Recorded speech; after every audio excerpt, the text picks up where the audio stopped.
大家好，这期紫微斗数看明星命盘，我们带来的是最近有点挠头的李佳琦。那我会从3个方面来做今天的这期视频。第一呢，是他本身的性格，那性格的形成决定了他命运的走向。第二呢，就是2022年，今年他钱上到底是发生了什么重大的问题？那我们抽丝剥茧，可以从命盘中窥探一二。第三就是他在阴历5月初5这一天，那阳历大家都知道是哪一天了哈。那这一天他的流月流日到底展示出来什么样的预示或者信息？包括未来他的今后的路，他的发展能不能化险为夷？那大家就跟着我的视频进入到咱们网红第一的口红一哥李佳琦命盘的世界吧。第一是佳琦的性格，那他的性格命宫做紫微化权带天府和铃星。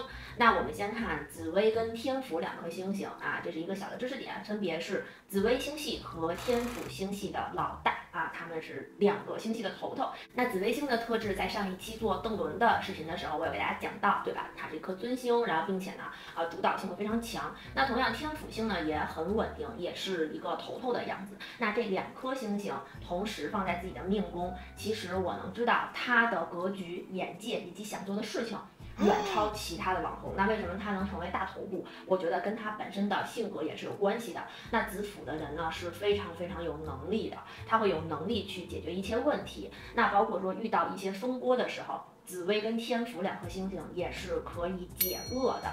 那他的命宫同样还带了一颗凶星，这颗星星叫铃星。那铃星这颗星星就非常符合他人间唢呐的这个称号，因为铃星我们讲也叫惊响之神。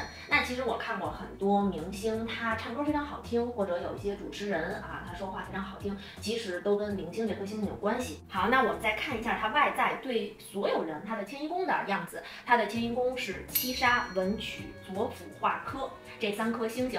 那七杀的感觉就没有里面子府这么的稳定，那七杀是一个主变动的星星。那同样七杀在我们的排盘规则中，它是一个永不四化的星星，就是七杀的下面永远不会有禄权科技。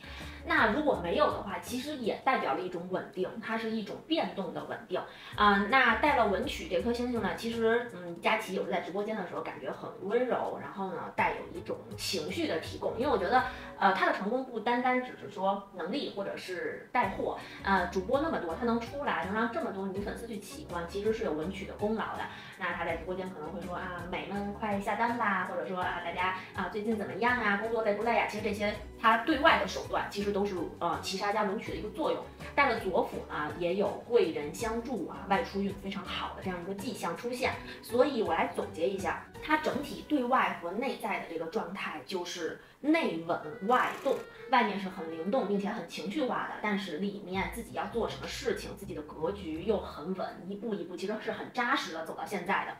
那外面的样子也是他的手段嘛，为了掩藏自己内在的这种想法呀，然后它是一个保护色这个样子的。那我们再看他最重视的是什么呢？那我们又看到他的身宫，因为我发现可能娱乐圈也好，包括现在网红圈也好，其实身财同宫的人特别多，那他重视的就是钱这个方面。那我们说他的财帛宫的状态也影响到了他整个今年这个走向的一个关键点。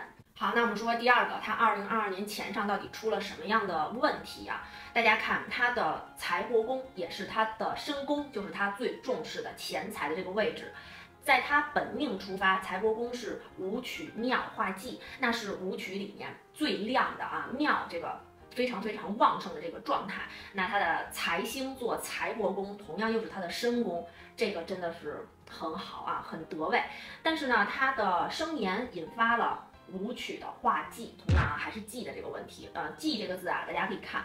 上边是自己的己，下面是心，那就是他自己的心上的这个问题，所以所有的原因来自于性格和他关注的部分嘛。那本身他身宫又很关注，其次他的生年又令这个武曲化了忌，旁边跟了一颗凶星叫陀螺。大家听陀螺这个就想到自己小的时候可能那个拿着鞭子抽陀螺其实陀螺是一种很粘稠并且拽着你的情绪、情感，以及他坐的这个位置是财帛，对吧？你的钱会不断的拽着你下线往下不断的走，大概是这样的感觉大家体会一下。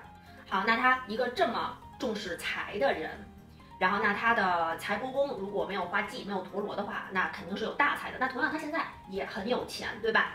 但他这个带了凶星呢，会对他这个钱上会有，比如说像他们可能有一些商务合作吧，会有回款慢、很拖拉出问题，他不是很痛快的，让你感觉。你说有钱吗？有钱，但是他会进行一番拉扯。好，那我们武曲的生年纪讲完了，然后我们再看他今年2022年的流年，正好走他的本命，跟他本身盘里面自己的命宫就流年和命宫其实走的是一个位置进行了一个叠加。那他命宫是宫干是人干，引发了他今年财帛宫的武曲化忌。同样，他本身命盘也是今年的流年的夫妻宫，也是人干，再次引发了武曲的化忌。那2022年，咱们今年是壬寅年，对吧？今年是虎年，然后那武曲同样是今年的年，引起了他这个武曲的化忌。所以我们看还是那个问题，他的忌太多了，都堆在了自己的财帛宫，今年钱上出问题那是肯定的，而且也会一直在拖着他不断的下线。钱上大概是在今年阴历的9月，就是阳历的10月会出现问题，就是实质性的钱财上的破财也好呀，或者说让他难受的状态也好是出现在下半年的。好，第3点，我们说一下可怕的阴历5月初5这一天，因为在我们紫微斗数看来，可以精准的你的流月流日到底怎么样了呢？那我们看从盘上怎么能体现出它的这个情况。那首先我们看这个阴历的5月初5这一天特别的巧，它的月份也在官禄宫，它的这一天这个日子也在官禄宫。那它的官禄宫是什么样子呢？大家看它的官禄宫廉贞天相文昌右弼火星。那它的宫位里面的丙干就是它的宫干，这个丙引起它廉贞这颗星星化忌。那它这个文昌也出现了一个很严重的问题，首先它文昌的状态不好，是一个落陷的状态就是亮度不够好。那么在初5的这一天，它流日的仆役宫，就是它流日那一天的交友宫，就是说他那天碰到的朋友，大家能理解吧？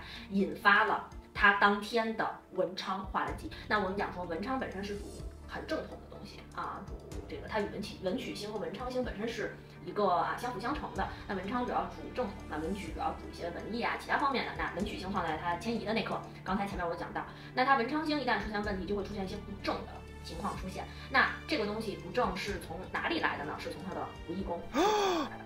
那这个就是我们可以获取到一些的线索。同样带右弼，那右弼本身也是一颗助星嘛，对吧？又拱了一把，然后加上火星，火星就妥，这大家能理解吧？就直接被毁掉了。然后那除此之外，这个位置刚才我有提到，它的3方又是昌令陀武。那今年的武曲那个位置，它又画了4个忌，所以这一系列的连锁效应导致了它在阴历5月初5的这一天出现了问题。那可能很多喜欢他的朋友们就是很关心，那他这个现在这个情况不是很明朗，是吧？那其实在我看来，我觉得首先佳琪的这个盘这个格局是一个很明事理的、很重大局的这样一个性格。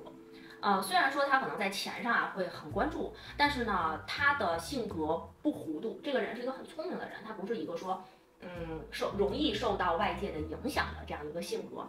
那我从我们这个专业的技术角度来分析，我个人认为仅是代表个人的意见，我觉得他自己本身这个解恶制化的能力，可以让事情不是在往更恶化的方向发展。那大概我觉得在7月左右，可能它会有一个比较方向性的这样一个状态出现。但是呢，它明年的状态可能不会特别好因为明年它的流年走的并没有今年的这么顺利，所以不大清楚明年它会不会还像今年一样，就是拥有那么多。但是整体来说，我对它的能力以及整个事件来说，我还是比较乐观的。我觉得可能它也是一个预示。为什么这么说呢？就是因为我在想，回头可能做完这个系列吧，做完明星的这个系列，再给大家加一些可能关于明年的一些注意事项。那其实明年整个网红界，包括娱乐圈会塌房的人会非常的多。而且是一个重中之重吧。有一些人就在我们看来比如明年流年不太好，或者是自己本身的能量比较弱的话，会在明年遭受到重创。行业方面就是指现在的网红以及明星娱乐业的这些大佬们。所以对于明年很多明星的走向，其实我都会有一个小小的担心。那这个呢，咱们如果大家感兴趣的话，可以留言给我，我看看可以找机会再详细的展开聊一聊。好，那我们最后呢，就还是老规矩我们给到佳琪一首打油诗：直播一歌韵不尽，问题频出悲四起。一别是否为告辞？如梦如幻演好戏那如果大家想看谁的，或者说有一些线索提供的话，咱们可以随时在评论区交流，也欢迎大家订阅我的频道。好，那咱们今天的视频就到这边啦，大家拜拜。